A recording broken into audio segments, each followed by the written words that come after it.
We are often told to think positive, believe that everything will be fine. But why does anxiety still haunt you?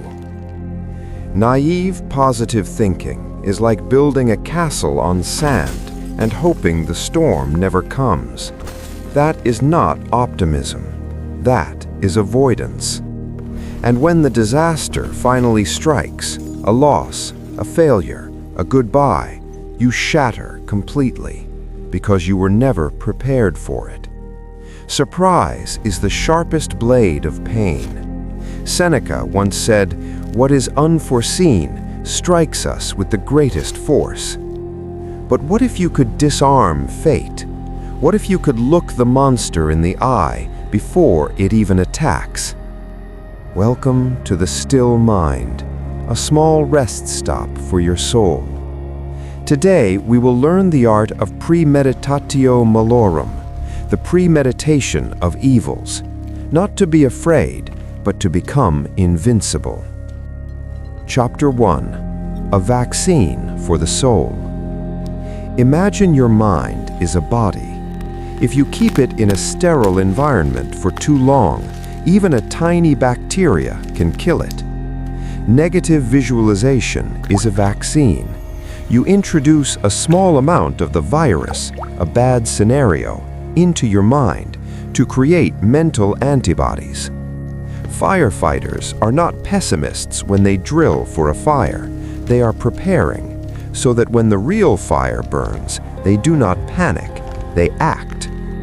Stoicism teaches, start your day by imagining what could go wrong.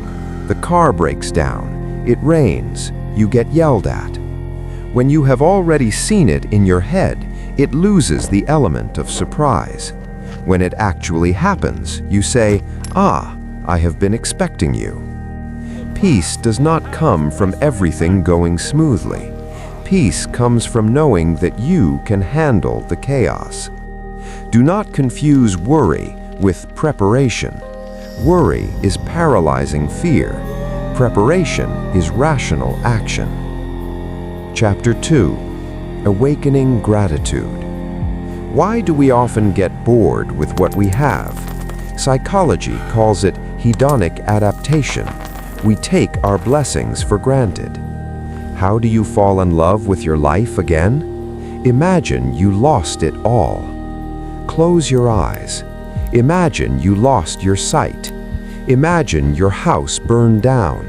Imagine your loved one is gone. Let that pain sink in for just a few seconds. Feel it. It's real. And then open your eyes. Everything is still there. That's the magic of the time thief. When you imagine time stole everything and then returned it to you, you see the world with the eyes of the reborn. You no longer complain about a small house. You are grateful for a roof. You don't complain about bland food. You're grateful not to starve. Negative visualization doesn't make you sad. It makes you love this life more fiercely and urgently. Chapter 3. The Exercises of Courage. Practice 1. Seneca's Morning. Every morning, tell yourself, "Today I will meet ungrateful, violent, treacherous, and selfish people." But add this, "They are like this because they do not know good from evil.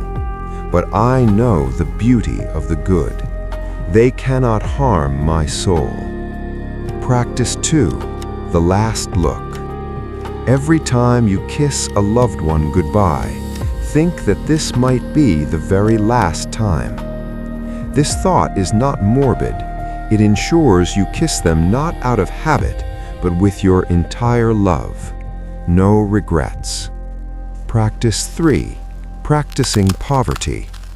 One day a month, eat the cheapest food, wear your oldest clothes, sleep on the floor. While doing so, ask yourself, is this the condition I feared so much? When you realize you can survive and be peaceful even with nothing, the fear of the future evaporates. you become free. True wealth is not having much money. It is not fearing the loss of money. Look back at your glass castle. Do not build with glass anymore. Build it with the acceptance of reality. When you have befriended the worst, nothing can harm you. You have walked through hell in your mind and returned safe. Peace is not avoiding the storm. Peace is drinking tea in the eye of the storm, knowing the storm will pass, but you will remain. Live as if you died yesterday, and today is a bonus you have been gifted. You will see the sky is bluer, the air is sweeter, and every smile is a miracle. Courage is not the absence of fear. Courage is having seen the fear and walking forward anyway. Prepare for the worst, but hold hope for the best. And above all, cherish this moment, for it is the only thing you certainly have. Do not let surprise steal your happiness. Be one step ahead of it. Your mind is a fortress, and Premeditatio Malorum is its most loyal guard. Readiness is everything. Adversity forges character. Loss teaches us to cherish. Fear is only a shadow. Awareness is the light. You are stronger than you think. Live without fear. I am the still mind. Thank you for spending this moment of silence with me. May you find an invincible soul amidst all storms. If this rest stop brought you peace, please accompany me by subscribing and sharing a reflection below. Your presence is what keeps this stream of stillness flowing.